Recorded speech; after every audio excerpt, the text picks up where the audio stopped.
What if the night everything was supposed to change didn't change at all? What if the child who is destined to reshape the world never drew his first breath? There are so many threads, so many moments that if pulled just a little differently unravel everything. A heart beats too late. A seal that buckles under pressure it was never truly designed to hold. A woman whose body simply could not survive the thing growing inside of her. The margin between Naruto Uzumaki existing and not existing was thinner than a razor's edge, and tonight, we're going to see what happens when that edge cuts the other way. Once more, I ask you to gaze up into the full moon and into the Rinne Sharingan I reflect there, so that I may show you another of my infinite Tsukiyomi. Kushina Uzumaki had always carried the weight of the Nine Tails the way. Some people carry grief silently, completely, and with a smile wide enough to convince anyone watching that everything was fine. She had been chosen for this burden, not because she volunteered, not because fate had asked her politely. She was chosen because she was an Uzumaki, and the Uzumaki were built for chains. Their clan's bloodline made them the only vessels sturdy enough to hold something that ancient, that furious, that alive. But the body is not infinite. And Kushina knew this better than anyone. There were nights, and she would never speak of them, not to Minato, not to anyone, where she would sit alone in the dark and feel Kurama pressing against the walls of the seal, not attacking, not raging, simply testing, the way water tests a dam, patient, constant, knowing that eventually something gives, something always gives. The pregnancy had made it worse. This was no secret among the medical staff of Konoha. Pregnancy weakened the seal. The chakra that Kushina used to keep, Kurama contained, was being diverted, split between holding the beast and sustaining the life growing inside of her. It was like trying to hold back a flood with one hand while cradling an infant in the other. The doctors had laid out the risks in clinical detached language, as doctors do. But Kushina had read the weight behind every word. She understood what they were really saying. There was a chance she might not survive this. And there was a chance the seal might not survive it either. Minato Namikaze had spent his entire career learning how to save people. It was in many ways the only reason he became a ninja at all. Not for glory, not for the village, but because somewhere in the chaos of the shinobi world, there were people who could not save themselves. And he refused to let them fall. His speed was legendary. His jutsu were surgical. But more than any technique, what made Minato dangerous was his mind. He didn't just react to a battlefield. He anticipated it. He saw 3 moves ahead, 5 moves ahead. And by the time the enemy realized what was happening, it was already over. But anticipation means nothing if you can't act on it. And on the night of Naruto's birth, Minato's greatest gift, his ability to see what was coming, would become the cruelest thing about him, because he saw it. All of it. Every thread that was about to snap.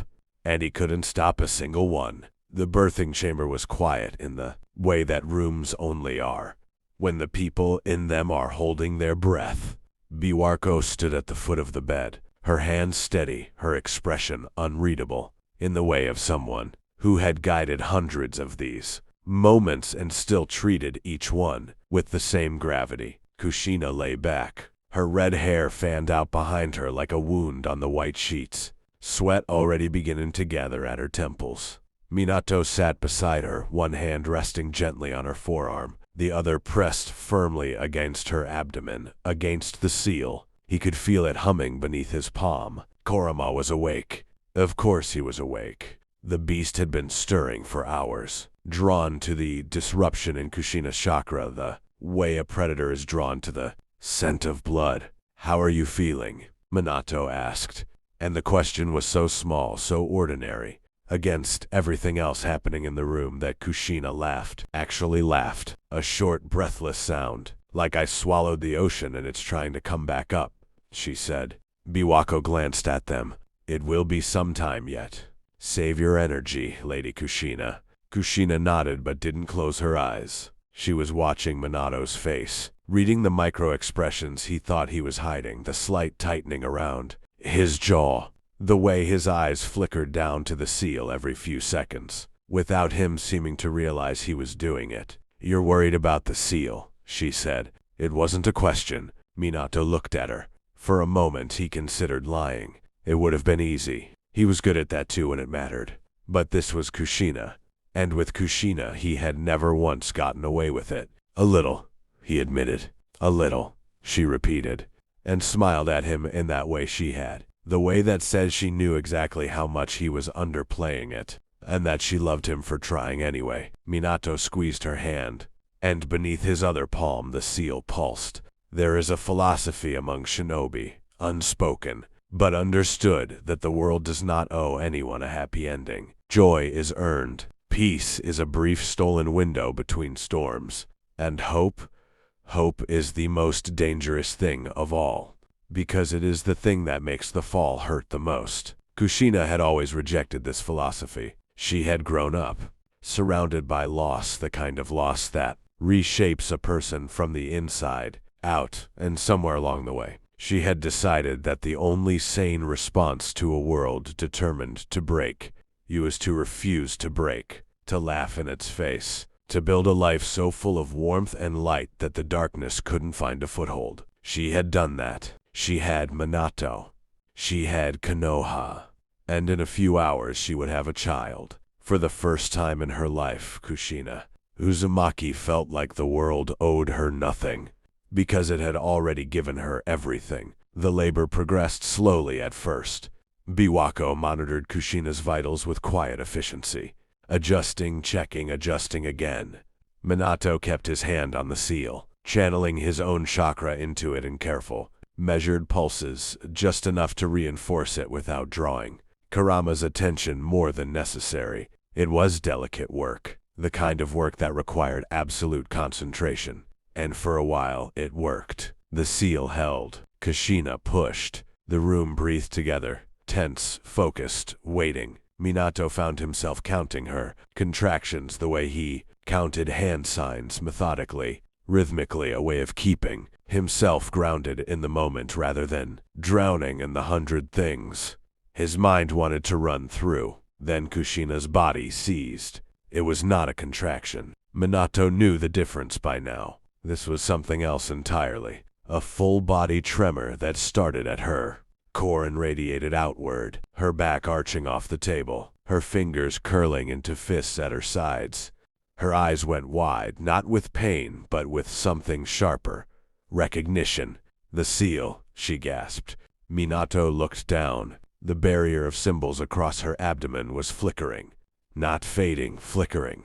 The way a flame flickers in a sudden draft. Unstable. Kurama's chakra was bleeding through the cracks, turning the edges of the ink a violent, burning orange. "Biwako," Minato said, and his voice was very calm, "because when the world is about to come apart, the people around you need someone to be calm. Get everyone out of this room. Lord Forth. Now!" Biwako did not argue. She moved quickly, ushering the nurses toward the door, casting one last look back at Kushina before the door shut behind her.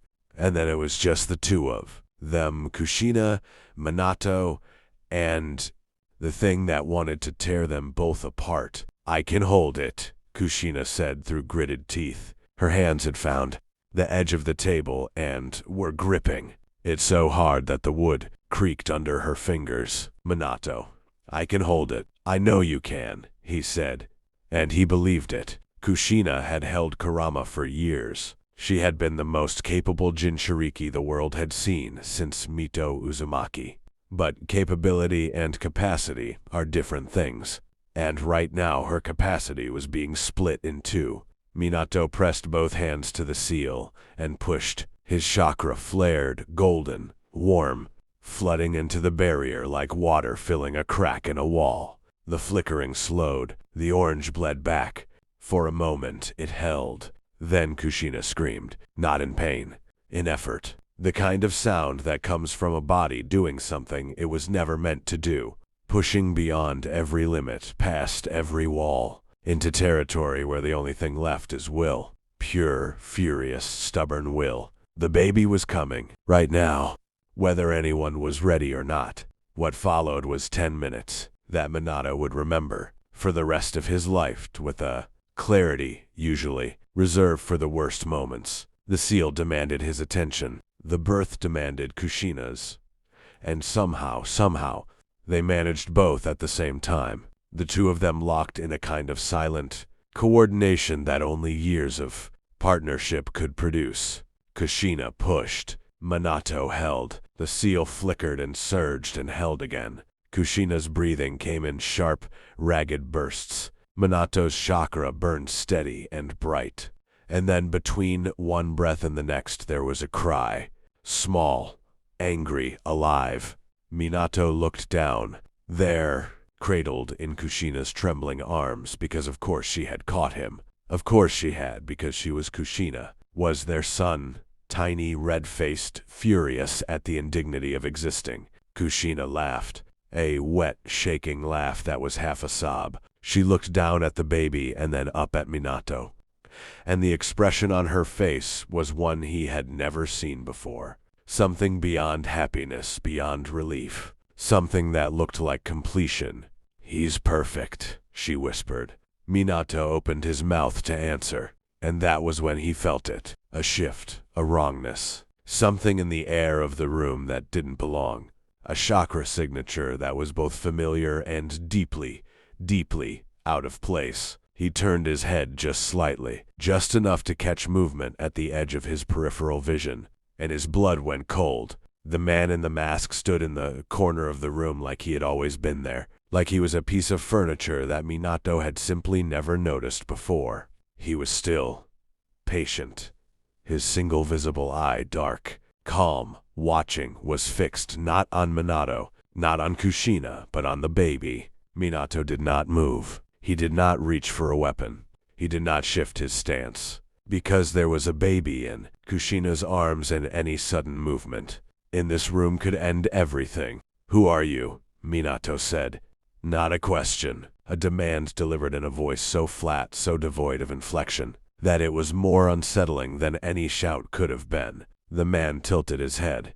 "You already know who I am, Lord Fourth." Kushina's arms tightened around the infant. "Minato." "Don't move," he said softly. "Not to her. To the man." The man laughed. A short, dry sound. "I'm not here to move." He took a single step forward, and the air in the room changed. Minato could feel it, the pressure of a Sharingan activated, the subtle gravitational pull of a genjutsu being prepared but not yet cast. A warning. "I can do this. I want you to know that I can. I'm here for the 9 tails," the man said, simply, plainly, as if he were stating the weather. Kushina, to her credit, did not panic. She had spent her entire life carrying something monstrous inside of her, and she had learned long ago that panic was a luxury she could not afford. Instead, she did what she always did when the world tried to take something from her. She held tighter. "You're not touching this child," she said, and her voice was steady in a way that surprised even Minato. The baby, as if sensing the shift in the room, had gone quiet, watchful, dark eyes blinking up at the faces above him. The masked man regarded her for a moment. Then he moved, not toward the baby, toward Kushina, toward the seal. Minato intercepted him, a burst of speed so fast that the air cracked in his wake. But the man was already gone, already somewhere else, already behind Kushina's bed with his hand outstretched. Fingers splayed over her abdomen where the seal still hummed with strain. And Minato understood, in the space between one heartbeat and the next, what was about to happen. He wasn't going to take the baby. He was going to take the 9 tails directly from Kushina while she was at her weakest, while the seal was already compromised. "Kushina, get the baby and run." But it was already too late. The seal shattered. There is no other word for it. It didn't fade. It didn't crack. It exploded, the symbols burning white-hot and then simply ceasing to exist, as if they had never been there at all. And the thing that had been waiting behind them, patient, testing, knowing, came pouring out like a tide breaking through a levee. Kurama's chakra filled the room in an instant. It was not a gradual thing, not a slow creep. It was a flood, sudden and total. turning the air itself into heat and pressure and fury. The walls groaned, the windows shattered outward. Kushina's body went rigid, her back arching off the table as 9 taels worth of rage tore through the space where her own chakra had been. The baby screamed. Minato moved faster than he had ever moved in his life. He closed the distance to Kushina in a single step, grabbed the infant from her arms, Kushina releasing him with fingers that had already gone limp, and threw himself backward, putting distance between them and the epicenter of the eruption. But Kurama was not interested in Minato. Kurama was not interested in the baby. Kurama was interested in being free. The beast erupted through the ceiling of the birthing chamber like something being born, which, in a way it was, a massive towering shape of red and orange and ancient, furious light, tails unfurling into the night sky above. Konoha. Like the fingers of a hand reaching for something it had been denied for too long. And Kushina lay still on the broken table below. Minato looked back at her. Just once. Just long enough to see that her chest was rising. Barely. Faintly, but rising. Alive. She was alive. For now. He clutched the baby to his chest and ran. Hiruzen Sarutobi felt the shift in the air before he heard anything.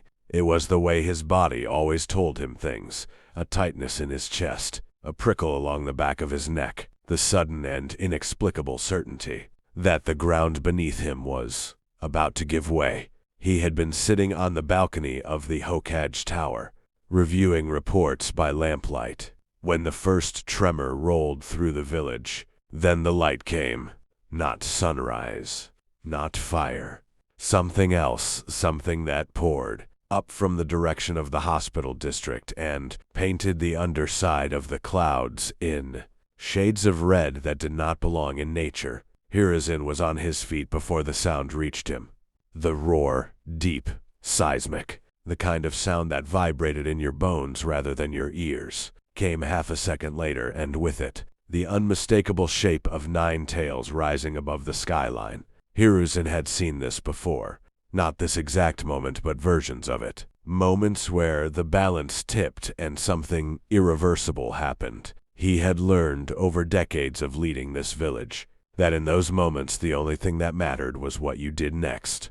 He summoned Enma. The Monkey King materialized at his side, staff in hand, already alert. The 9 tails, Hiruzen said. There was no need for elaboration. Enma looked out at the beast. His expression was unreadable for a long moment. Then he simply nodded. "What do you need?" the monkey asked. "Everyone. Every shinobi who can fight. Bring them to the Eastern District. We form a perimeter, and we hold it until we find a way to stop this." "And the 4th? Hiruzen paused. He did not know where Minato was. He did not know if Minato was alive. The birthing chamber was in the direction of the destruction, and the silence from that direction told him nothing. "We assume he's handling it," Hiruzen said, "and we prepare for the possibility that he isn't." Minato ran through the streets of Konoha with his son, pressed against his chest, and his mind doing something it had never done before, fracturing, not breaking, fracturing, splitting into a dozen simultaneous threads of thought, each one running a different calculation, a different scenario, a different version of the next 5 minutes. Thread 1, get the baby somewhere safe. Anywhere. A bunker. A safe house. Out of the blast radius of whatever was about to happen. Thread 2, go back for Kushina. She was still in that room. She was still alive. He had seen that. He was sure of that, and every second he spent running was a second she was lying there, alone in the wreckage. Thread 3, the 9 tails was free. The village was in danger. As Hokage, his first obligation was to the village. Thread 4, as a father, his first obligation was to his son. Thread 5, as a husband, he stopped running. The baby had gone quiet, not the quiet of sleep, the quiet of attention, of awareness. Minato looked down at him and saw dark eyes looking back, wide and alert and utterly, impossibly present for something that had been alive for less than an hour. "I know," Minato said to him, softly, like a confession. "I know."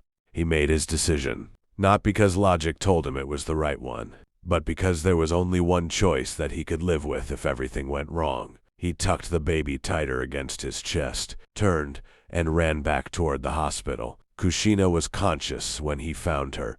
This surprised him more than almost anything else that night. She was sitting up, barely, propped against the shattered remains of the examination table. Her hands pressed flat against her abdomen where the seal had been. The skin there was smooth now, empty. The symbols were gone, and with them, the faint warmth that had always lived beneath them. She looked in that moment hollowed out, like a house after a fire, but her eyes were clear, and when she saw Minato, saw him, and the baby, and understood in a single glance that all three of them were still breathing, something in her face shifted. Not relief, something quieter than relief, something that looked almost like peace. "Is he okay?" she asked. Her voice was thin, fragile in a way Kushina's voice had never been. "He's okay." Minato knelt beside her. "Kushina, we need to move." "The seal." "I know." Shu reached out and touched the baby's face with fingertips that trembled only slightly. "I felt it go." "Can you walk?" She looked at him for a long moment, and in that look was everything she wasn't saying, the exhaustion that went deeper than physical, the awareness of what had been taken from her body, the knowledge that she was no longer what she had been. And beneath all of that, beneath the damage and the fear, something that refused to bend. "Help me up," she said. Outside, Konoha was burning. Kurama had not wasted time. The beast moved through the village with a kind of purposeful destruction, not random, not mindless, but deliberate. Tails sweeping through buildings with the precision of someone clearing a path. The creature was not attacking blindly. It was making a statement. It was making sure that everyone who saw it understood exactly what it was and exactly what it was capable of. Hiruzen was on the ground with a battalion of Adumbio and Janine, pushing back with everything they had. Fire-styled jutsu scorched the air. Earth-styled barriers rose and crumbled in seconds. The shinobi of Konoha fought the way they always fought, with everything, holding nothing back. Because holding back against something like this was the same as surrendering. It was not enough. Everyone knew it was not enough. But they fought anyway, because fighting was the only thing left to do. Hiruzen watched the beast rear back, felt the air compress as Kurama began to gather energy at its maw, the unmistakable, stomach-dropping preparation of a tailed beast ball, and for the first time in a very long time, the third Hokage felt something very close to fear. "If that goes off," one of the ANBU beside him began. "I know," Hiruzen said. Minato saw it from across the village, saw the light gathering in Kurama's mouth like a star being born, saw the trajectory it would take through the heart of the residential district, through the densest part of the village, through thousands and thousands of lives. He turned to Kushina, who was leaning against him, the baby between them. She followed his gaze, saw what he saw. "You have to stop it," she said. "I can't leave you, Minato."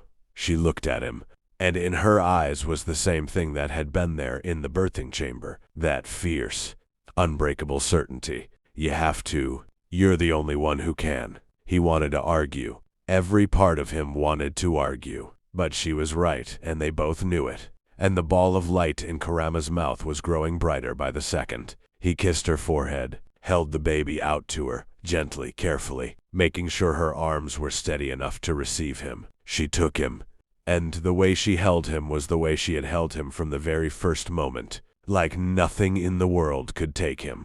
"I'll come back," Minato said. "I know you will," she said, and he ran. What happened next Minato would describe later in the rare, quiet moments when he spoke of that night at all, as the most difficult thing he had ever done. Not the fight itself. The fight was instinct.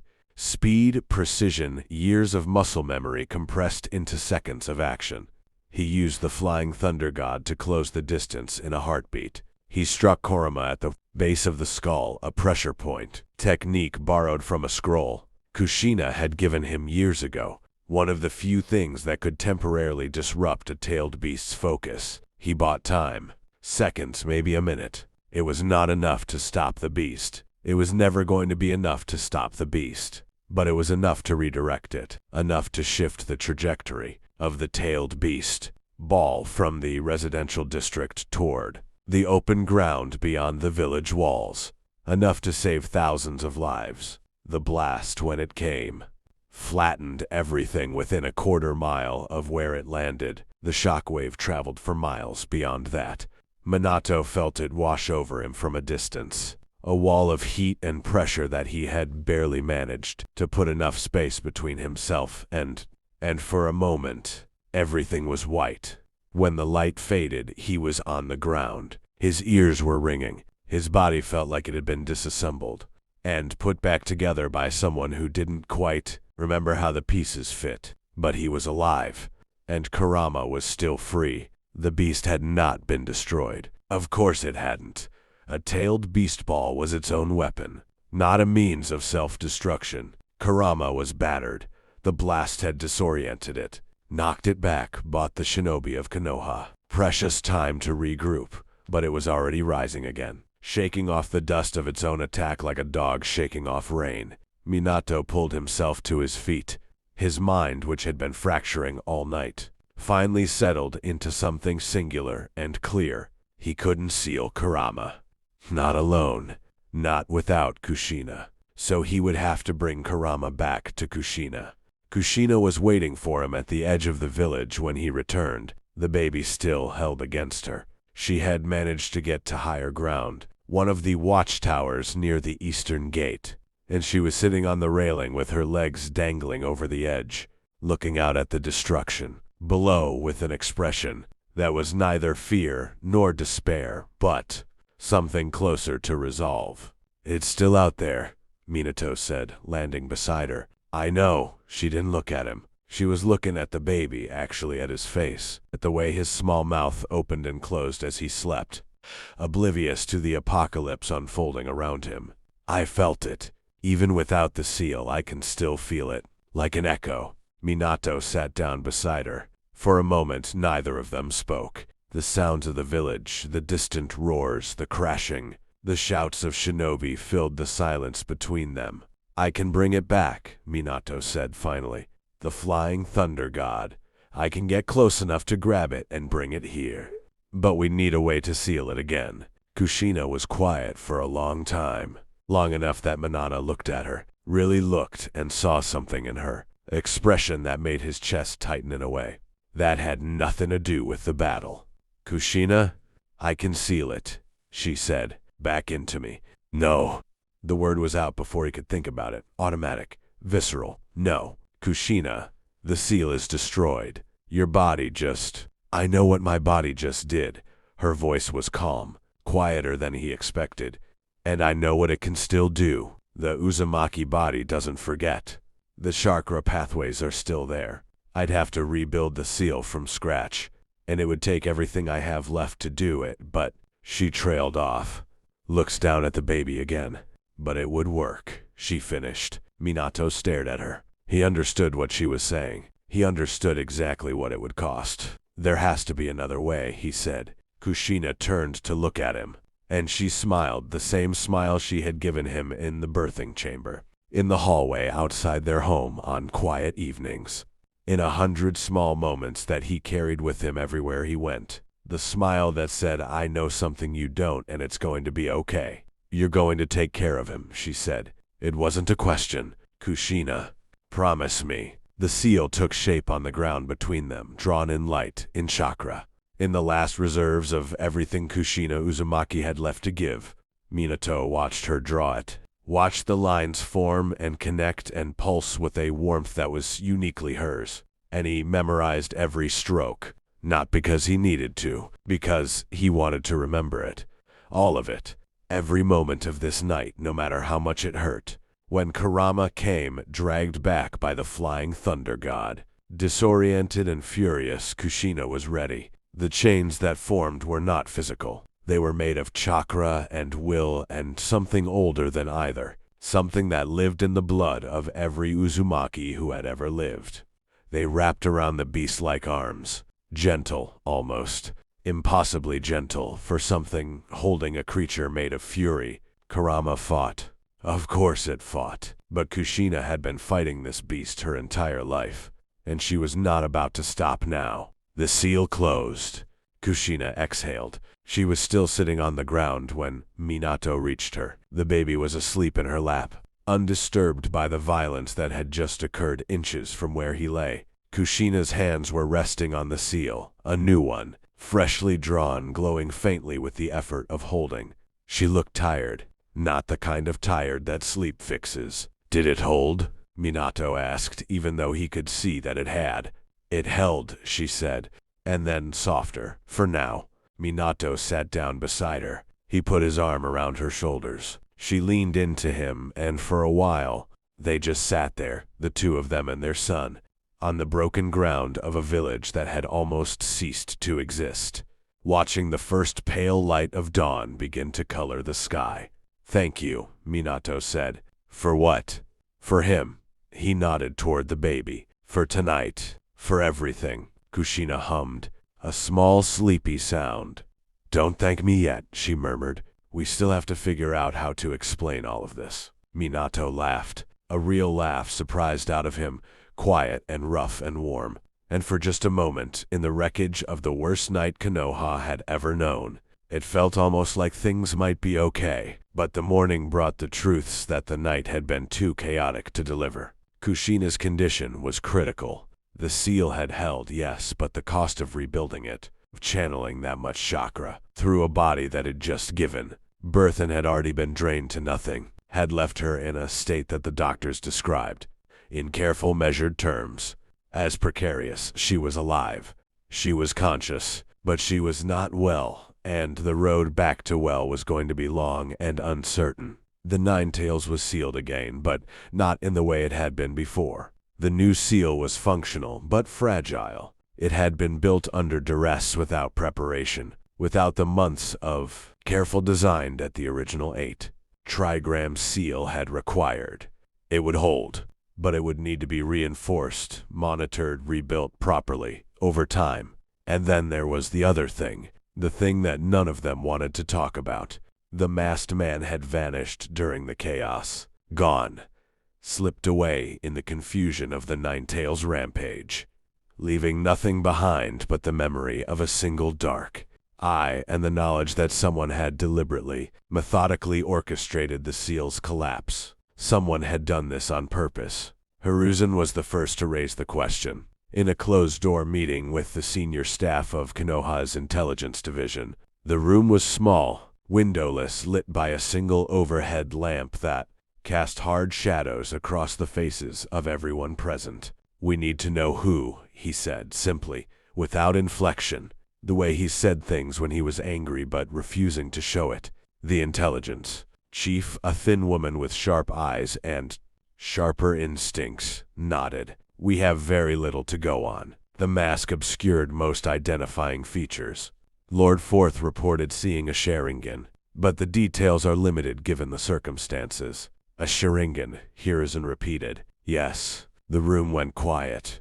Everyone in it understood what that meant. A Sharingan meant an Uchiha, or someone with access to Uchiha eyes. Either way, it narrowed the field considerably, and it opened a wound that none of them wanted to open. We don't jump to conclusions, Hiruzen said firmly. Not yet. Not with something this serious. We investigate, quietly, thoroughly, and we don't breathe a word of this outside this room, until we know more. The intelligence chief nodded again, and the room began to plan. Minato did not learn about the Sharingan from Hiruzen. He learned about it from Kakashi. Kakashi, who had been on guard duty the night of the attack. Kakashi, who had seen the masked man from a distance, had caught a glimpse of the eye before the mask had turned away. Kakashi, who came to Minato's side in the hospital 3 days after the event with a face that was carefully, deliberately blank in the way it only was when he was carrying something heavy. Sensei,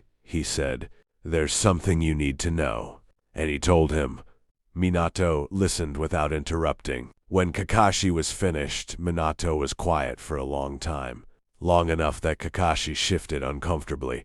Sensei? Thank you, Kakashi, Minato said. His voice was even, controlled. The voice he used when he was thinking very fast and very carefully about what he was about to do next. This is helpful. You did the right thing telling me. Kakashi nodded, hesitated. Do you have any idea who it might be? Minato looked at him, and in that look was something Kakashi had rarely seen in his teacher's eyes. Not anger, exactly. Something colder. Something that sat beneath anger the way bedrock sits beneath soil. I have some ideas, Minato said, but I'm going to take my time before I act on them. The investigation that followed was conducted with the kind of quiet, methodical precision that Konoha's intelligence apparatus was built for. Hiruzen oversaw it personally. Minato contributed what he could from his hospital bed, and later from his office as he recovered slowly, painfully, but completely. The Uchiha were questioned. Not publicly, Hiruzen was careful about that. Publicly accusing the Uchiha of anything, even by implication, would have torn the village apart from the inside. Instead, the questioning was done through channels, subtle, indirect, the kind of work that intelligence agencies do best, gathering information without anyone quite realizing that information was being gathered. It took weeks, months even, but eventually the picture began to form. The masked man was not a current member of the Uchiha clan. The Sharingan he had used did not match any living Uchiha on record. It was, as best the investigators could determine, transplanted, taken from someone who no longer had it, or no longer needed it. The trail, when they finally followed it to its source, did not lead where any of them expected. And that is where this story pauses. Not because it ends. It doesn't, not even close. The questions that night raised are still being answered. The wounds it left are still healing. The man in the mask is still out there somewhere, and the reasons he did what he did are still being uncovered. Layer by layer, like archaeology in reverse, not digging down, but digging up, bringing something buried back into the light. But for tonight, for this story, in this moment, we stop here, at the edge of what we know, at the place where certainty gives way to questions. And that's where I'm going to leave it for now. I hope you all enjoyed this one. I know the premise, what if Naruto was never born, might sound a little misleading, given what actually happened in this video. He was born. He survived. But the world he was born into, that world changed. And in a lot of ways, the version of Konoha that exists after this night is a fundamentally different place than the one that existed before. That to me is the real question. Not whether Naruto exists, but what kind of world does he exist in, when the people who were supposed to protect him nearly destroyed each other trying to keep him safe. Let me know what you think down below. What other scenarios would you like to see? What questions do you want answered? Be sure to like, subscribe, and ring the bell so you don't miss the next one. Until next time, peace.